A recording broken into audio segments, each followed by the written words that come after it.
Hello all and welcome. Over the next few weeks, I'll be talking with Dario Minaya, COO, Chief Learning Strategist, and Executive Coach about 5 things training wants the business to know.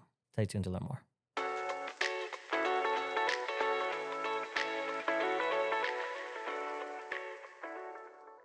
Hello, Susan. It's great to Hey. reconnect with you. I know, Dario. It's been a while, huh? Yeah. We've been talking about BRG Yeah, for the last BRGs and 6 ERGs weeks. for the last 6 weeks. It's been a while. Now, I know how passionate you are about learning and development, building effective learning organizations, and developing leaders as the Learning Leaders' executive coach. But we haven't really talked about your role as an executive coach before. Can you share more about that before we begin?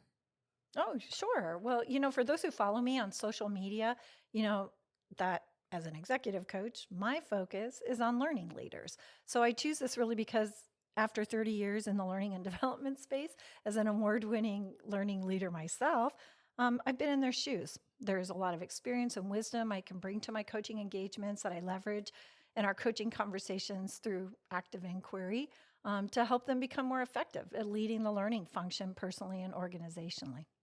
Wow, that's awesome. Are there a lot of executive coaches focused exclusively on learning leaders? Well, to the best of my knowledge, the answer to that is no. Learning leadership is such an extremely challenging role, and leaders that are in learning organizations often get so busy developing everybody else.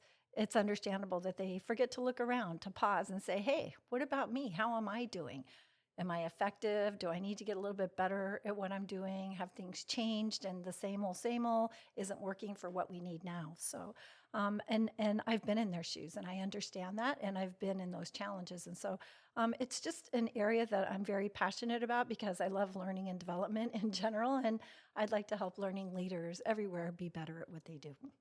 Okay, so what are some examples of how coaching can help learning leaders?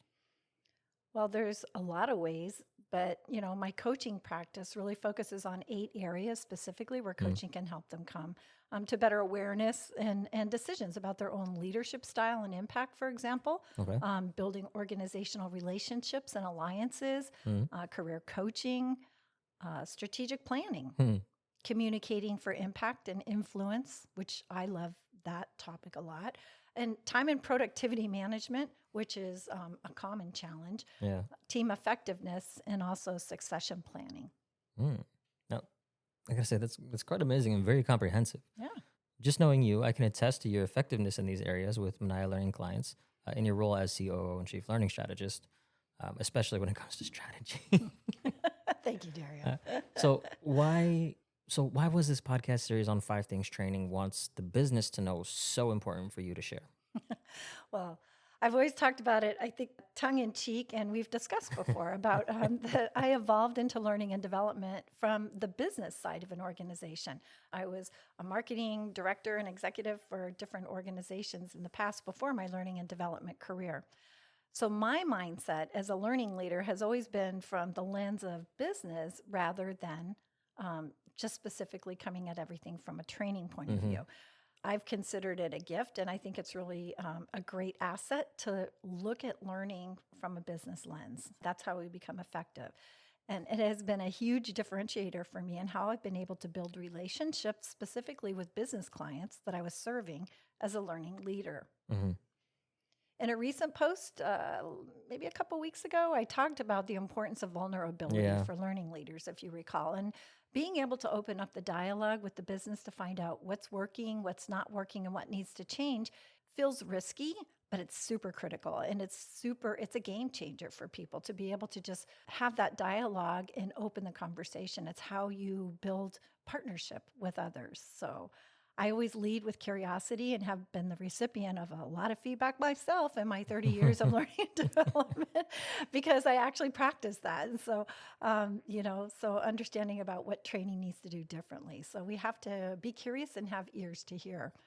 There are even books really about what the business wants training to know.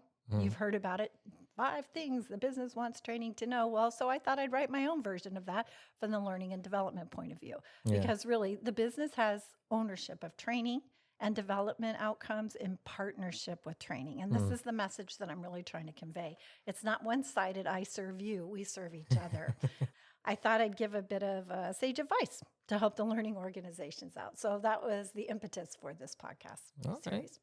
That was a great, I want to say, preface into the conversations that are about to come over the next few weeks. So, yeah, that seems fair and reasonable. Shall we begin? Oh, yes, let's. All right. Okay. What's the first thing? Well, the first thing that I want to talk about that training wants the business to know that is essential for professional relationship, partnership, and respect is training is a profession. Okay. Say more about that. Mm-hmm. Well, there are a lot of learning leaders out there, and I've been one of them that get approached by the business clients they serve with their training order, right? Usually that happens when they're in a critical situation, kind of a little bit concerned because they see their business impacts and their key performance indicators are starting to slide because of some performance challenge they're having in the organization. It could be low productivity, high errors or rework that's happening, declining or static sales, poor customer service, team dysfunction, high turnover. These are just a few things that I could share with you. That's quite a few. Yeah, it is a lot, but these are common challenges that businesses face when they come to training and say, we need to train these people on how to do their job better. So when they call up their appointed learning leader and say, we need to do training to improve sales or customer service results or poor leadership skills or whatever, Well, I mean, what's wrong with that, though? what's wrong with that is that they don't even know if training's the right solution.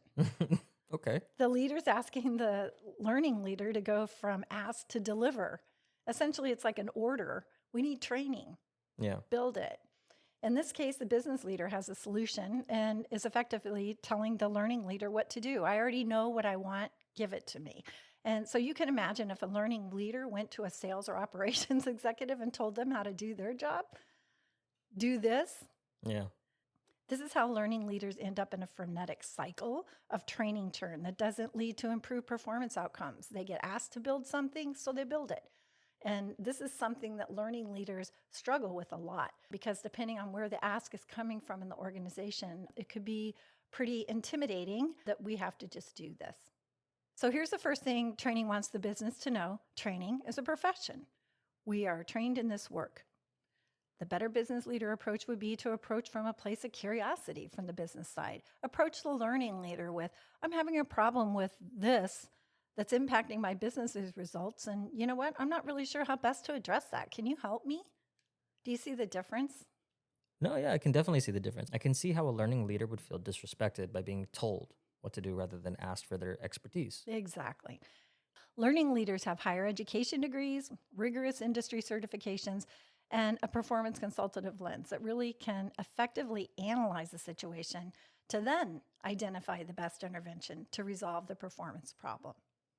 And typically it doesn't have to take a long time, but it does require poking around in the data resources and tools, job observations and conversations with the target group, their leaders, and maybe even customers. That could come through customer data. So a learning leader or people in the organization, they'll look at the performance problem from the lens of the worker, and the workplace. Then they zero in on the performance solution. That's the last thing. First, let's see, then let's diagnose, right? Just kind of like a doctor when you go in for a checkup. And as a result, they will get higher levels of performance impact because of that rigor around really understanding what is the performance problem that we're trying to solve. Maybe even less costly for the business leader, and possibly even in less time. Honestly, it's pretty interesting and eye-opening. Yeah, because business leaders often see training and development as providers of training only when they think about it, They forget that there's a wide swath of capability the learning organization brings, which we'll talk about more in week 5. But they have more than that one tool called training in their performance toolkit. So they are professionals in their domain and know which tool to use to get the results the business leader is looking to achieve. Okay, so what more would you like to say about this then? I would like to say for business leaders and CFOs, if you aren't allocating budget to support the ongoing professional development of your learning leaders and learning teams, you're really shortchanging yourselves and the organization. Learning leaders and their teams need ongoing funding commitment for continuous growth and development for themselves, not just the work that they do for everyone else in the organization. And this goes back to it's a profession. Physicians have to get certifying, continuing education credits. I have to do continuing education credits for all of my credentialing that I have.